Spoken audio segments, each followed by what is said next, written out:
5-star average reviews on 8,500 reviews in just a little over a year and a half. How in the world did I generate that kind of result? In this video, I'm gonna share with you exactly what I did.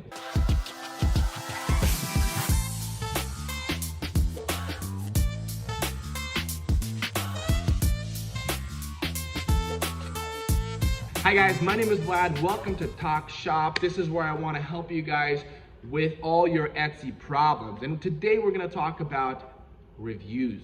With absolute certainty, reviews are the #1 factor on ranking on Etsy algorithms. So if you can figure out a system, a way in order to generate good reviews consistently, you are going to see growth in your store. So how do I do that? The secret is sell to the customers that will give you good reviews and avoid the customers that will give you bad reviews. That's it. Now the question is, how do you do that? Now there's a myth out there to thinking that if I can sell to as many people as possible, I'm going to be successful. That is a myth, because if you're selling to a lot of people that don't actually want your product or will give you a bad review, over time you're going to rank downwards on your listing, so you will lose your position on the Etsy algorithm. You want to avoid those people. How do you do that? And the answer is clarity.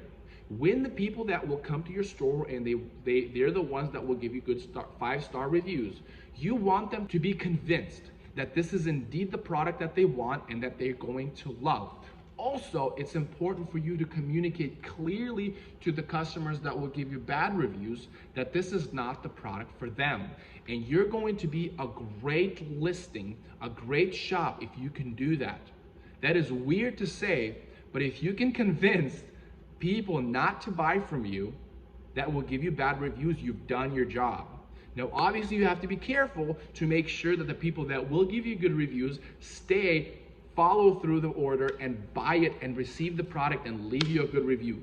I want you to understand a little further in terms of why you want people that will give you good reviews to stay and bad people to leave. Not bad people, people that will give you bad reviews to leave, because what happens on the algorithm, if for example, I'm selling baby bibs and my baby bibs are made out of cotton, and somebody types in cotton baby bibs and they come to my store, I want them to see that indeed my baby bib is cotton and it is personalized with cotton threads, for example. Then they're more like, when they buy it, they're more likely to like it and leave a good review, and then I will rank better on the keywords cotton baby bibs, because that's the keyword they originally typed in. From that keyword they came in, Etsy was able to make a sale for me, and when they come back review, then I get points on that keyword.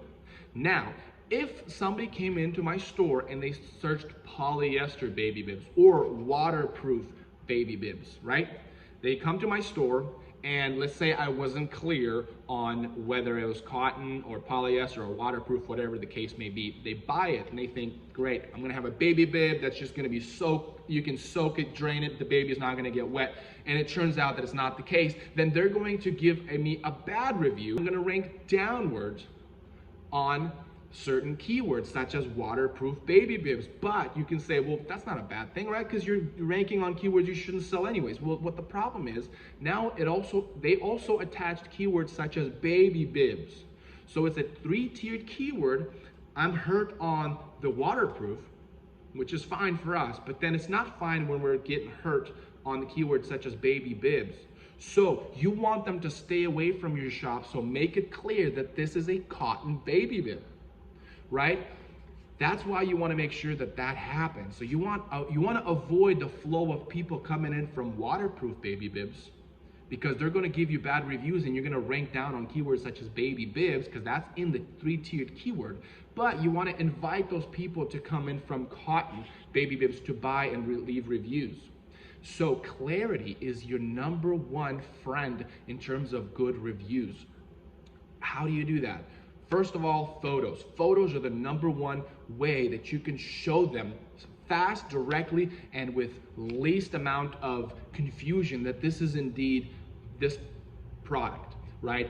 videos are the second. Videos are great because you can, if you had a baby bibs, you can easily have the baby wear it and you can see what it looks like, the size of it. Make sure that all of that is shown, because sometimes people don't know what this product, how big this product is, but they can relate to other stuff like a baby. They know what a baby looks like in terms of size, and if you put a product within the frame, then they'll be able to have a more accurate understanding of what the products look like. And people that wanted a big baby bib, they're like, no, that's too small. Or people that wanted a smaller baby bib, they're kind of like, this is perfect. And you want to filter them out with photos and videos. Then in the description, it is very important that you write out the instructions if it is a complicated product. Write down the instructions on how to buy it.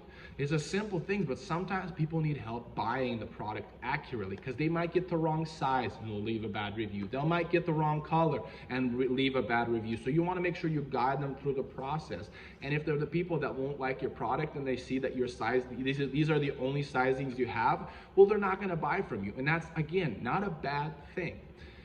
When you invite people that want to buy from you and give you good reviews, you will also spend less on advertisement. One, because now they're more convinced that this is what they want and they're more likely to buy, which means the ad money that they spent on clicking on your ad is worth it. But if you're inviting people that most likely won't buy it, they're spending your advertisement money and not buying it. And if they bought it, then they give you a bad review, so you have a double issue. So making sure that you're clear in your listing to your customers will also save you money on advertisement. Then you also want to make sure that you put in the proper keywords. I talk about this in my other videos. Make sure that you don't shove your listings full of keywords that really don't matter or that don't make sense. Just because they have a lot of traffic doesn't mean that they belong on your listings. There are people out there that actually want your product. Help them to navigate through the through Etsy.com and finding your listing. That is very important. That is critical. So hopefully that helps you guys. Make sure to find those people. They are out there. There is an ocean of those people. Don't feel like you have to sell to everybody, or really double down on what you're selling, and you're going to see a drastic improvement on your reviews, and you're going to start to sell to the right people. You're going to rank better, and you're just going to look better as a shop. And you're just going to be a lot more positive because people will love your stuff, share it on Instagram, so on and so on. It is just benefit through and through. Hope you like this video. I'll see you next time.